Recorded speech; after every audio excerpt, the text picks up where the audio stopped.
Bonjour à tous et bienvenue sur ma chaîne Turkish Word by Kelima FR, j'espère que vous allez bien.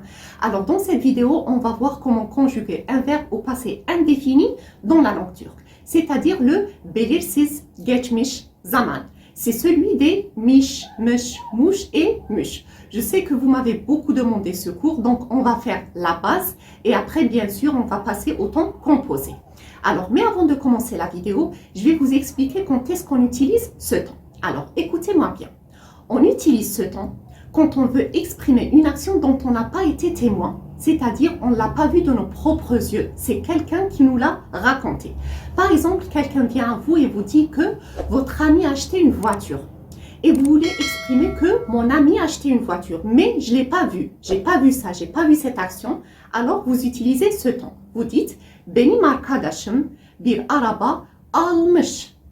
J'ai pas vu ça, j'ai pas été témoin de ça, mais je le dis par ce temps. C'est le temps indéfini, le belirsiz geçmiş zaman. Donc je le répète, on utilise ce temps quand on veut exprimer une action dont on n'a pas été témoin.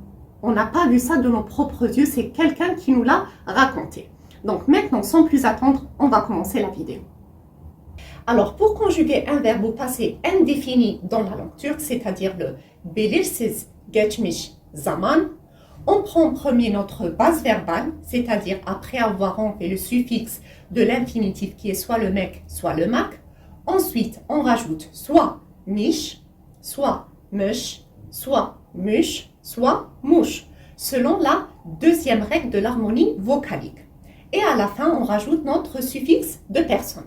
Comme exemple, j'ai pris le verbe almak, qui peut signifier ou bien prendre ou bien acheter. Vous savez très bien. On commence par la forme affirmative, qui est le olumlu dans la langue turque.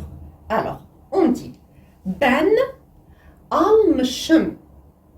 Alors, le verbe almak, on a enlevé le suffixe de l'infinitif qui est soit le mec, soit le mak. Ensuite, ici, on a rajouté le mush. Pourquoi le mush et pas le mish ou bien mush ou bien mouche? Parce qu'ici, il y a le A. Le A, il correspond au E dans la deuxième règle de l'harmonie vocalique. Donc, on a choisi le mush. Donc, après notre base verbale, on a rajouté le mush. Et à la fin, on a mis notre suffixe de personne qui est le ici. Alors, bien sûr, ça peut être im, ou bien selon toujours la deuxième règle de l'harmonie vocalique. Donc, le suffixe de personne change par rapport à la deuxième règle de l'harmonie vocalique. Donc, ça devient ben almışım. Sen almışsın. Sen almışsın. Il paraît que tu as pris, ou bien il paraît que tu as acheté. Sen almışsın. Comme vous le voyez, on a pris notre base verbale, ensuite notre mış et le suffixe de personne qui est ici pour la deuxième personne du singulier, le sın. Donc ça peut être sın, sin, sun ou bien sun. Sen almışsın. O almış. Il paraît qu'il a acheté ou bien il paraît qu'il a pris. Donc, o almış. Pour la troisième personne du singulier, il n'y a pas de suffixe de personne. Vous le savez maintenant. Biz almışız. Alors, le suffixe de personne ici, c'est le ız. Donc, ça peut être ız, iz, üz ou bien uz. Biz almışız. C'est-à-dire, il paraît que nous avons pris ou bien il paraît que nous avons acheté. Donc, on n'a pas vu cette action de nos propres yeux pour ce temps. Et je le répète, c'est quelqu'un qui vous a raconté cette action. Siz almışsınız. Alors ici, il y a le al, la base verbale. Ensuite, on a le mış et le sınız, qui est le suffixe de personne. Almışsınız. Siz almışsınız. Et onlar almış ou bien almışlar. Alors, on peut dire onlar almış ou bien juste almışlar. Parce qu'ici, ce suffixe de personne, il va préciser que vous parlez d'un ensemble de personnes. C'est-à-dire il ou elle au pluriel. Donc, onlar almış ou bien almışlar.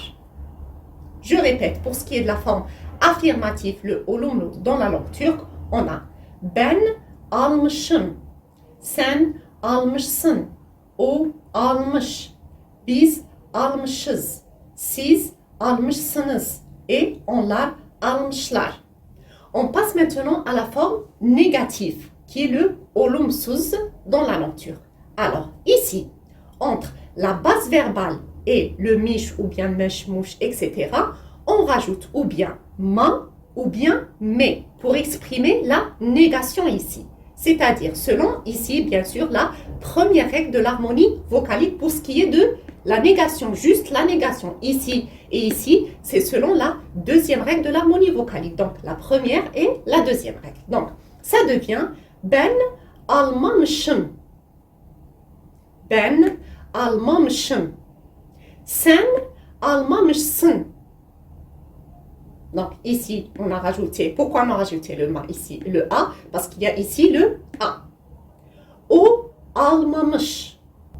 Biz almamışız. Siz almamışsınız. Et onlar almamışlar. Donc, je répète, pour ce qui est de la forme négative, le olumsuz dans la langue turque, on rajoute entre notre base verbale et le mish, etc., on rajoute soit un ma, soit un mais, selon la première règle de l'harmonie vocalique. Donc, c'est très très simple.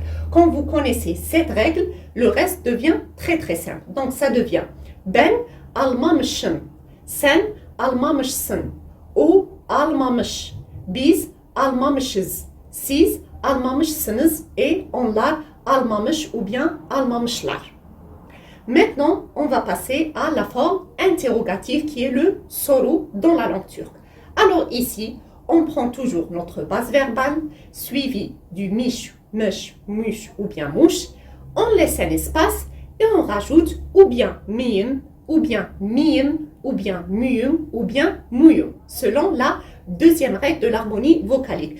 Maintenant, je pense que vous êtes habitués à ça pour ce qui est de la forme affirmative, négative, interrogative, comment on les exprime dans la langue turque, parce qu'on a vu déjà plusieurs temps pour ce qui est du présent large, le passé défini, le futur, etc. Donc, vous savez maintenant à peu près comment exprimer, par exemple, l'interrogative ou bien le négatif dans les temps. Alors, je répète, pour ce qui est de la forme interrogative, c'est-à-dire le soru dans la langue turque, on prend notre base verbale suivie ou bien du mish, ou bien mesh, ou bien mush, ou bien mouche. On laisse un espace et on rajoute ou bien miyim, ou bien muyum, ou bien muyum, ou bien muyum, selon bien sûr ici la deuxième règle de l'harmonie vocalique. Pour notre exemple, pour le verbe almak, ça devient ben almış mıyım, ben almış mıyım, sen almış mısın, o almış mı, biz almış mıyız, siz almış mısınız et onlar almış mı?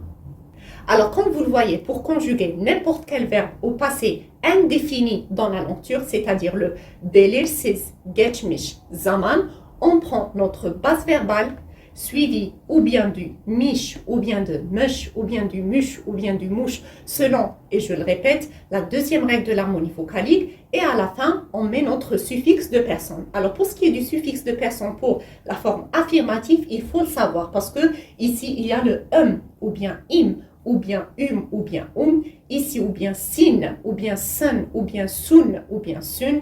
Ici, il n'y a pas pour la troisième personne du singulier. Pour la première personne du pluriel, il y a ou bien le is, us. Pour la deuxième personne du pluriel, sınız, siniz, sunuz, sunuz. Et pour ce qui est de la troisième personne du pluriel, il y a le lar ou bien le ler. Vous le savez très très bien maintenant. Alors ici, on a vu comment conjuguer un verbe au passé indéfini dans la langue turque. Ce cours sur le passé indéfini dans la langue turque, le belirsiz, geçmiş, zaman, est terminé. Si vous avez des questions, n'hésitez pas à les poser en bas de la vidéo ou bien sur mon compte Instagram. Moi, je vous donne rendez-vous très très bientôt pour une nouvelle vidéo. D'ici là, prenez bien soin de vous les amis. À très bientôt.